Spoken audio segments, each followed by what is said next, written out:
Kyle, has it been a month yet since we last did this? It's been at least like 3.5 weeks. We're really pushing it. It's been a while. It's at least before the SC game. I think the week of the SC game, if I'm not mistaken. Yeah, I don't think I've recorded, I could be wrong on this. I don't think I've recorded any podcasts since I went on the LAFB one, which was actually a great time. The Bruin Bible? Yeah. Will Decker. Guy's a homie. Had a great time there. Actually, a lot's speaking of like other UCLA fan accounts, a lot has happened in like that specific sphere. It's like conference realignment. And on 3, and SBS got left behind. We're in the Pac-12. I like it here though. We're still independent. Yeah, Bruin Report on 3. Dude, how about my boy Jack Savage, son of the coach? He's now one of the main writers for Bruin 24/7 is the new name. Yes, and they're doing a good job. I'm getting confused which subscription I have. I know. Life's been so crazy with the move that I haven't really been able to read either site yet, so I can't really make a judgment call on which one I'm liking more, but I'm sure both sites are doing a good job. How's your life, dude? It's good. No? Just busy with travel, trying to keep up with, it's March, so tons of good basketball action on, and got some more in store this weekend. Dude, yesterday was close to being like one of the best opening days to the tournament. I mean, fuck. Who was Duke playing? I can't even remember the name. Siena. It was like 13 points, up 11 at the half. I was getting lunch at work and I was checking my phone. I'm like, I got to get back to the office because I had the iPad going. And by the time I got back, it was like, okay, they're gonna drop it. Well, dude, they didn't sub at all. Their starters played 40 minutes.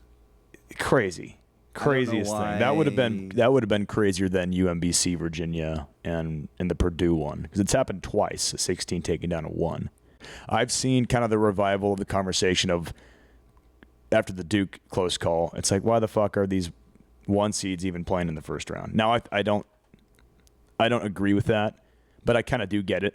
Like, you dominate the entire season. They're the best team in college basketball, and then they have to play these maybe just you advance to the second weekend. I don't love the idea because it's so fun to watch those close calls or upsets. But can you really say that I'll put it this way, like, is the NCAA tournament with the way it's currently set up, is that the best way to determine the best team in college basketball? I don't think so.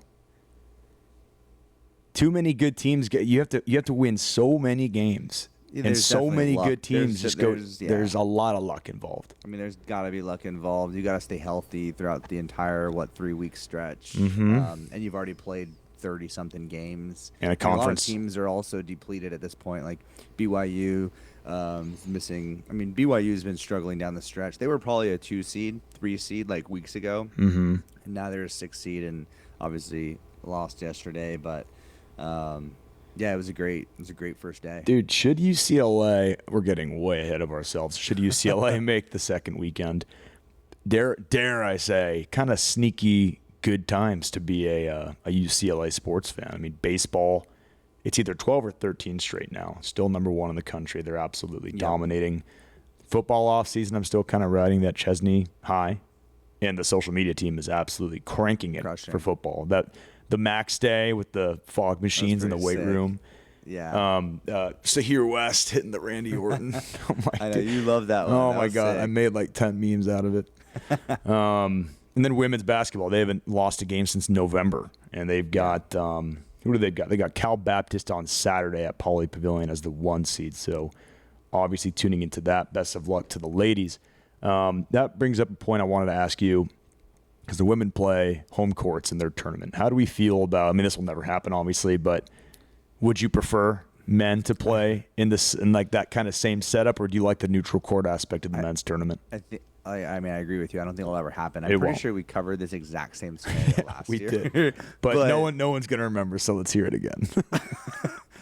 I think you would obviously reward those that do well in the regular season. But my question is, would it be the exact way that the women's is set up, where you have 4 teams going to one host site, and let's say it's a 1-16, 8-9, is the 8-9 playing on a neutral site at the 1 seed's home site. That's sort of how baseball does it. Yeah. UCLA played host regional. back in the Yeah, super exactly. regional. Yeah. So I think that would help that, like, specific highest seed in that little 4-team sort of smaller region. But it'll never happen. I'm not even really opposed to the neutral site thing. I mean, obviously the home crowds would go crazy, which would be a ton of fun. But I feel like the neutral site look kind of elevates the importance. You know what I mean? It kind of has the look. It's the court. Court looks good. The court looks great. It's some of the neutral sites do not make sense to me whatsoever, though. I will say, like, there's one specific matchup, and I don't know if they played today or who exactly it was, but Houston, and I mean Houston and Florida. Houston's the 2 seed in the Midwest. Florida's the 1 seed in the Midwest. That Sweet 16 and Elite 8 is literally in Houston. Yeah, Florida's the 1 seed. That's fucked. Like, that's Houston's all fucked gonna be playing a home game if they match up with them in the Elite 8. Did you see the crowd that Nebraska brought yesterday to where they played at? It was probably like 6 hours of a drive for them. Oklahoma City. Oh my God. Yeah. You got to give it to them, man. They might be the best traveling. And their first win ever. Yeah. I'm happy for them, I guess, but I'm almost kind of sad to see maybe my favorite, like, college sports statistic that was out there, and that was that Nebraska men's basketball had never won a tournament game. So sad. Yeah. And also, before we dive into tonight's game versus UCF, how about my guys from Metallica?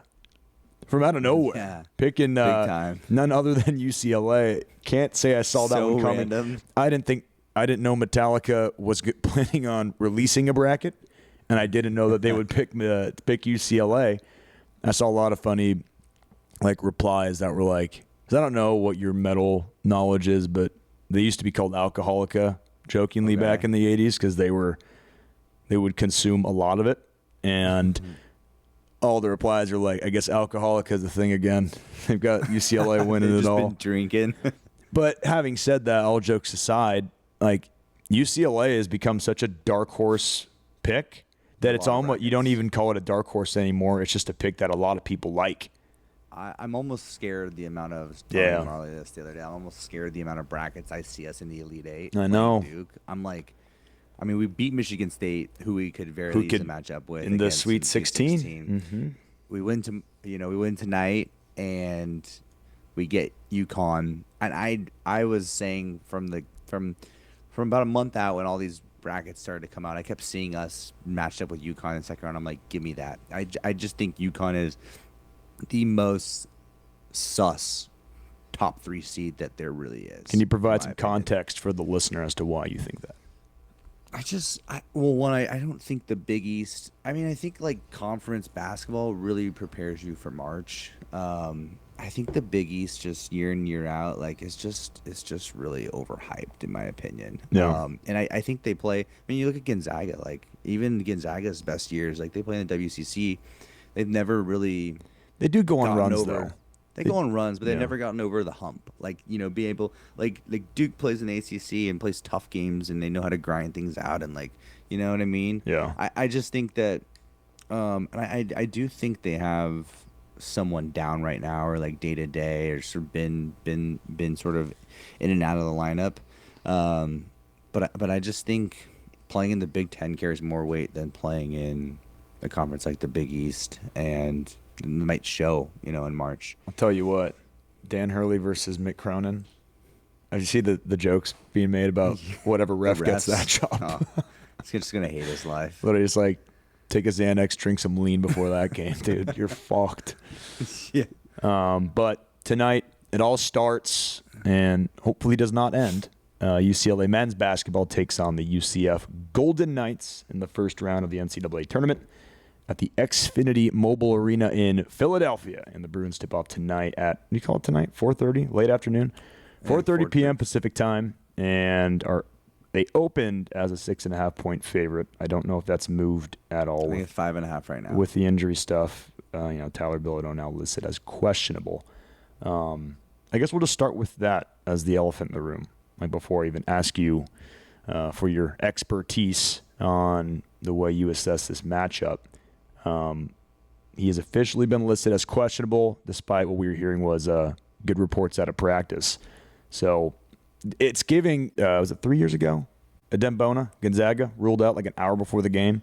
Yes. Got injured in the conference tournament. It's really kind of giving that. And, dude, now that you got to put that out there. I know. Now that this has potentially happened twice to UCLA in a short time span, like, go ahead and drop me in the bucket of people that are like, fuck the conference tournaments, get rid of them. Because, I mean, another thing that will never happen given the money that the conferences make out of these tournaments, but I just think that from a basketball perspective, it's objectively just it's a bad idea. It is, but I think in these bigger conferences now, like winning the Big Ten tournament is like a hell of an accomplishment. Like, yeah, but like you had the whole regular season to fucking accomplish something. You do. Yeah, I agree. It's so heavily weighted towards teams that have underperformed, and they get this little chance at the end, whereas teams that have been like Ole Miss in the SEC tournament, like almost made a run. Yeah, so like good on them. You know what I liken it to is super speedway racing in NASCAR, like Daytona and Talladega. If there's one listener that gets that reference, I'll be stoked. But basically, super speedway racing, it's like it's 200 miles per hour, wide open the entire race, and it is objectively super fun to watch. Like very competitive. There's like a new leader every lap, but like anyone with an actual brain or is just like being real with themselves knows that like this is like the dumbest shit because the risk is so high. The wrecks are massive. Really speed. Yeah, they're all in a pack. All in a pack. They're all bumper to bumper. And then really good race cars get absolutely torn up. Ones that would have won multiple more races had that chassis not been wrecked. And like UCLA, they've lost like Dale Earnhardt and Jeff Gordon in a 3-year span. Yeah. That's the vibe I'm getting, bro. How you like that analogy out of my ass? Yeah. Wasn't expecting that one, but no. I hadn't even thought about it that way. I think Bilodeau will go tonight. I know Donovan Dent wasn't even on the report. Yeah, he's good to go. I to be honest with you, I felt confident in that team that had no Bilodeau but a Dent to still beat Purdue. Oh, for sure. They were looking like they were going to beat him before Dent went out. 100%. And I don't think that. I mean, obviously, you miss an 18-point per game scorer if Bilodeau doesn't play, but I think the game comes down to just continuing to play defense well. I think UCLA is not going to have a problem scoring. No, not with this matchup. Not with this matchup. They're not going to have a problem scoring. Dent's gonna, as long as Dent is healthy and he can, get off the bounce. I mean, the guy's been playing. I honestly think that this UCLA team is now playing like the number preseason ranked 7 team in the country. That you take a look since we left Michigan and Cronin kicked Jamerson out of the game. The only losses we have are what I would call a miscoached game by Cronin at Minnesota. I thought that was one of the worst coached games of his entire UCLA tenure. We just had some technical difficulties, Kyle. You were talking about coaching mismanagement at Minnesota. Yeah, but if you look at the games since the Michigan debacle of a road trip, boy, the Minnesota game was a Cronin poorly mismanaged just game. And also, it's a road trip. It's a Big Ten road trip, and good teams had already lost at Minnesota that year. Not to excuse 100%. The coaching, but you know what I mean. 100%. And then a loss to shorthanded versus Purdue in the Big Ten semifinal. And you include a 20-point win over a 4-seed Nebraska. You include a win over 2-seed Michigan State. UCLA looked so good against Nebraska. I remember when I was at that game, I was just like, how did this Nebraska team ever go 20-0? Like, these guys don't look good at anything. And I think it was a combination of Nebraska being a tad overrated, but also UCLA playing, like you just said, at like the level we thought it would from the beginning of the season. But then I think the defenses, in these games, We held USC to 62 and 68. Held Nebraska to 52, which is just absurd. We held Rutgers to 59, and then obviously Michigan State's. But in the games where we needed offense, we can get it now. Oh yeah, we have a team that can go out and just run with anyone. Well, when you've got the scorers that UCLA has and a point guard playing as efficiently with no turnovers and passing like Dent has, that just is going to come naturally, and it's not something you need to force or scheme around. It's just basic basketball at that point. Just play your game, and that's now UCLA's identity. And you look at this UCF team, man. I mean, they're 21-11, finished 8th in the Big 12. I'm kind of struggling to gauge if I feel like safe with this opponent or not, because like there's kind of just two ways to look at it. They've gone 4-6 in the final 10 games of the season, so like very much trending in the wrong direction at the wrong time. Though you look at it from the other side, and they've got wins against Kansas, TCU, BYU, Texas Tech. I might be forgetting someone in there. Obviously, those are all tournament teams, some of them being really good tournament teams. So I'll say I honestly think UCF's resume is a little fool's goldish. If you look at the losses, they got blown out by 30 against Iowa State. They lost by 7 to Arizona, which was at home. But the Texas Tech win comes after, I think, JT Toppin tears his ACL at ASU. And the BYU win, I believe, as well, comes with a major injury. I mean, BYU hasn't been the same team. The Big 12, BYU and Texas Tech really got hurt by injuries this year. And then, I mean, they had a 3-game losing streak in February. They had a 3-game losing streak at the beginning of March. I mean, this team at one point was 17-4. yeah, like that's 2-3 seed, and they drop all the way to a 10 seed. So yeah, they've really struggled down the stretch. And then I think they lost by like 15 or something to Arizona in the Big 12 tournament. So, I mean, it's still March. yeah, of course. I think I'm really confident in this game. Matchup wise, you like it? UCLA versus UCF, you like the matchup? I do. Yeah. The only way I really see UCLA having a hard time is if our defense just reverts back to beginning of the season defense, or and because this team can score and they can offensive board. Yeah. I was gonna say like it's of course the defense, but like the rebounding has been the Achilles heel all season, and this is a team that rebounds well. You mentioned their offensive rebounding. I'm trying to remember the guy's name. He's their power forward. Got him somewhere in my notes. Jamichael Stillwell. He's like one of the best offensive rebounders in the Big 12. He averaged like over 3 a game.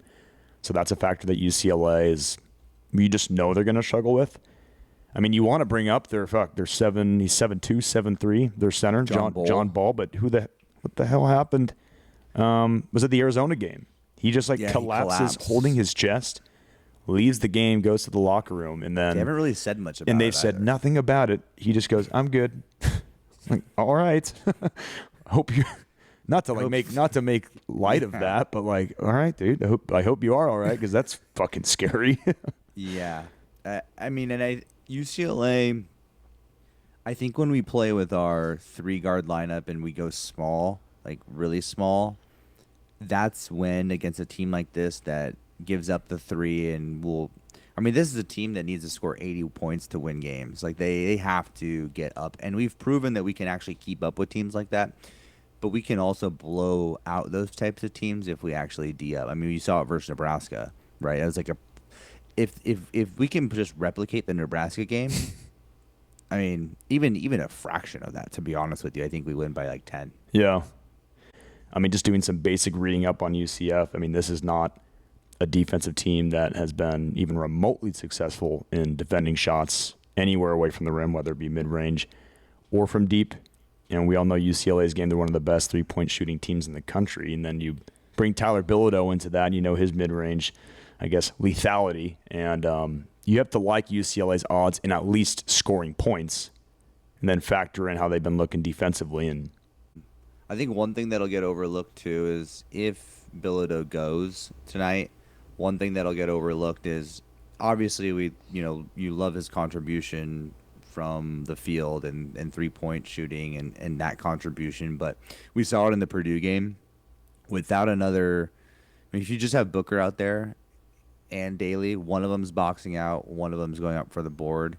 If you can have two of those guys or three of those guys out there, we miss Bilodeau's rebounding as well. It goes underrated of how, I mean, probably 6 boards a game, and we saw we probably gave up 4 or 5 late in that run where I think we tied it up 62-62, and then Clough just absolutely destroyed us for the last 4 minutes of the Purdue game. Hard to watch.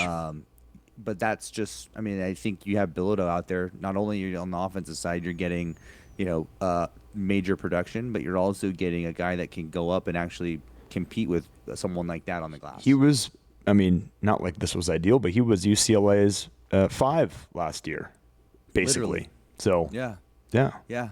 So I think that'll go. I mean, yeah. If Bilodeau goes tomorrow, and Dent is just a sliver of himself, I mean, I really think that we have a good time. I would love to see it, and I'll ask you this, Ross: who on UCLA's roster that outside of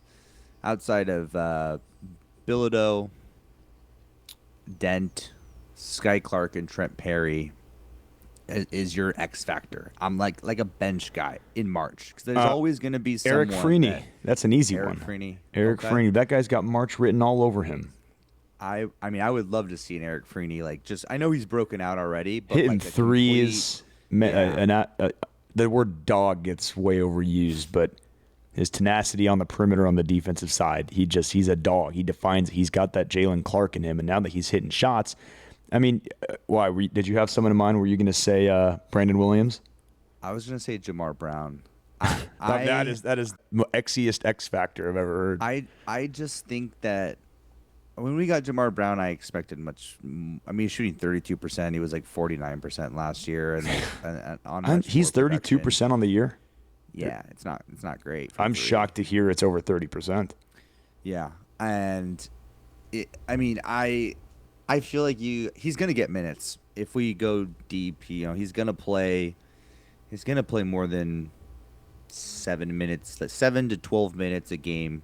I feel like in a lot of these games, and if we can get 2 threes from him, I mean, you can get an extra 6 points from someone like a Jamar Brown, or even 3. Let's say he goes 3 for 3 from 3 in one game, just in the corner, sitting there. That'll win you a game. That'll because you don't with what he brings to the table from his just rebounding talent. Yeah. With how aggressive he is and crashing the boards, you don't need him to score a lot. Just don't completely whiff and go 0 for 4.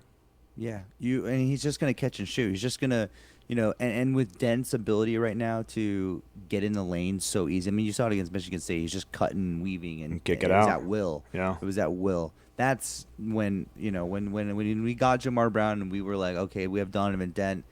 He's gonna just light it up from the corner, because he's gonna be wide open, because people are gonna have to crash down and help. So. I mean, like you said, it's a sexy X factor, Jamar Brown. Yeah. But yeah, I think the bench is going to be much needed, especially against a team like a UConn. For sure. I love it, dude. Score prediction. You first. You're on a roll. Score prediction. Well, I want this game to definitely stay under. I would love it if this game's in the low 70s. Mid 60s. Mm-hmm. I think if we can keep them under 72.5, we win by 10. So I would say UCF 67, UCLA 76. You went with the old switcheroo there with the losing score first. I want to say you did that last year, and I called you out on it. I'm like, that's witchcraft. You just hexed this game. UCLA by 9. Okay. With Bilodeau, I have UCLA winning this 78-70. I just think they just got too much juice on offense, and they've been doing well on defense. Without him, I still like UCLA. I think Dent, his ability to score, his ability to allow his teammates to score, just too much. I got UCLA winning in that scenario, 70-66, right in your sweet spot in terms of total points. So Bruins cover with both. Don't cover with Bilodeau out. But win in either scenario. And that's all that matters in March, dude. Just fucking win and move on. I am itching for a Sweet 16. I said going into this to get to the second weekend. Yeah, dude. I said going into this year that if UCLA didn't make the Elite Eight, that I wanted Cronin out. Obviously, things have changed a bit. It's been a weird year in terms of the fan, I guess, perspective on Coach Mick Cronin. So I don't think he's not going anywhere regardless. Even if we get bounced tonight. The vibe isn't there anymore. You know what I mean? With the top 10 wins, UCLA averaged 11,000 in its last 3 home games at Pauley. I just don't get fire the coach now vibes from this. So I'm not even going to entertain that thought. But I would love a Sweet 16. Well, cool, dude. I feel good about it. I think UCLA fans should all feel good about it. No matter what lineup trots out there tonight wearing the blue and gold. Are we wearing blue or white? How is that determined? We're the home team? The home team, so I'd imagine we'd be wearing our whites. Good. We win a lot in the whites. Yeah. The blues we've not fared well in this year, so I like the white uniforms. Yeah. So that'll be good. Hopefully, I would really like you brought up earlier. I would really love to see a Hurley Cronin matchup. America, the ratings would be great for that. It almost. I mean, we would probably crack the top 10 most watched games of the year just because of that storyline, and we would maybe even overtake our UCLA versus Maryland being the top 3 most watched with no help from the LA Rams. Yeah, exactly. No, that narrative is already going viral with the possibility of Hurley and Cronin on Sunday. So, fingers crossed, dude. Give America what they want. Let's do it. You know. We've had a long month, us Americans. There's a war going on. Give us Cronin and Hurley to ease the pain. Gas is $8. Give us Cronin. I've been taking my little motorcycle to work. I show up to the office with helmet hair. It's $6 to fill that bike. Yeah. The truck is $105. It's a pretty easy cost analysis. I'm no math major. Yeah, exactly. Cool. All right. This was fun. It's good to be back on the mic. And dude, I really hope next time we record, we're talking about the upcoming matchup. We're not gonna have time in between UCLA and UConn, but maybe it's a preview of the Sweet 16. That'd be sweet. Fingers crossed. Taking it. Cool. Well, thanks for tuning in, guys. Good to have you back, and we'll talk to you very, very soon. Go Bruins. Go get them tonight. We love you. See you later.